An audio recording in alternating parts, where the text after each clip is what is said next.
हे भैया लोगन, आज हम आ चुकल हई ग्राम पंचायत महरेव जलालपुर जौनपुर में। और ई भैया महरेव तिराहा का खूबसूरत और प्यारा नजारा बा।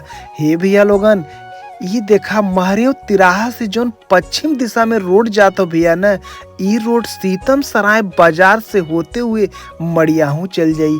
और ई भैया जोन महरेव तिराहा से पूरब दिशा के तरफ रोड जात हो, ई रोड भैया पूरे बाजार से होते हुए जलालपुर चल जाई। और यही देखा तिराहे पे राजेश कुल्फी वाला कुल्फी बेचत हन। हे भैया, तिराहे का नज़ारा बहुत ही खूबसूरत, बहुत ही प्यारा बा। और ये देखा भैया, ऐसन दृश्य सिर्फ आपके गांव में ही देखे के मिली। जब ये सब दृश्य देखा ना, तो लगा कि हम अपने गांव में हैला। और ई वाला जो दुकान देखा था भैया ना, ई दुकान जितना देखम पुराना हो उतना ही पुराना दुकान हो। हे भैया लोगन, ई दुकान तुलसी यादव का हो। तुलसी यादव अब ये दुनिया में ना हन, लेकिन उनके परिवार के लोग आज भी ये दुकान के चलावत हन। हे भैया, ये तुलसी यादव के घरे का सब लड़का हन। इनसे सबसे मिलके बहुत अच्छा लगल। हे भैया, इन सब हर वीडियो के प्यार दुलार सपोर्ट करलेन, हर वीडियो के शेयर करलेन।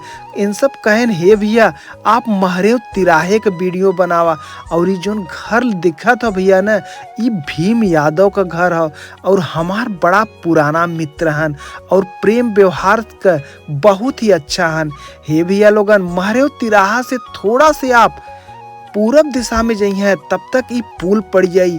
और पुल का नज़ारा बहुत ही खूबसूरत हो। ऐसा लगा था जैसे कि झरना से पानी जमीन पे गिरत हो। यहाँ का नज़ारा भैया विदेश से कम ना हो। हे देखा भैया, जब महरेव तिराहा पे केहू आके उतरा ला न, तो लगा ला कि अपने गांव में आल हैला। ये भैया, ये देखा पटेल नगर में सब भाई लोग मिल गए। हे देखा भैया, पटेल नगर बाजार भी महरेव में आवाला। और ये देखा बाबा जी का दुकान हो। और बाबा जी के दुकान पे भैया न हमेशा 8-10 आदमी बैठल रहलेन, हमेशा चाय पानी करत रहलेन। काहे से कि भैया बाबा जी का प्रेम व्यवहार न बहुत ही अच्छा हो। इनके प्रेम व्यवहार की वजह से दुकान पे हमेशा 2-4 ग्राहक रहलेन। हे भैया, ये रोड के जोन पश्चिम तरफ जात हो रास्ता न भैया, ऊ मड़ियाहू चल जाई।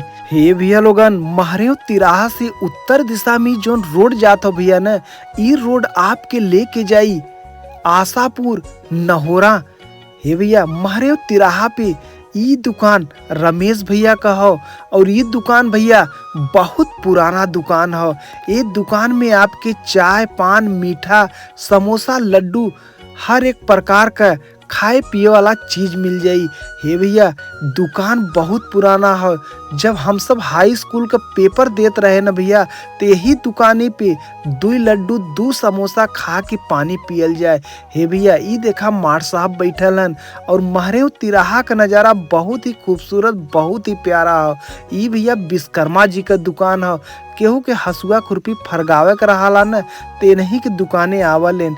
हे भैया लोगन, आपके यहाँ एक गैरेज भी मिल जाई। केहू के भी बाइक में कौनो प्रॉब्लम रही भैया, आप यहाँ आके ओकर इलाज करा सकल। हे भैया लोगन, यहाँ का नज़ारा बहुत ही खूबसूरत, बहुत ही प्यारा हो।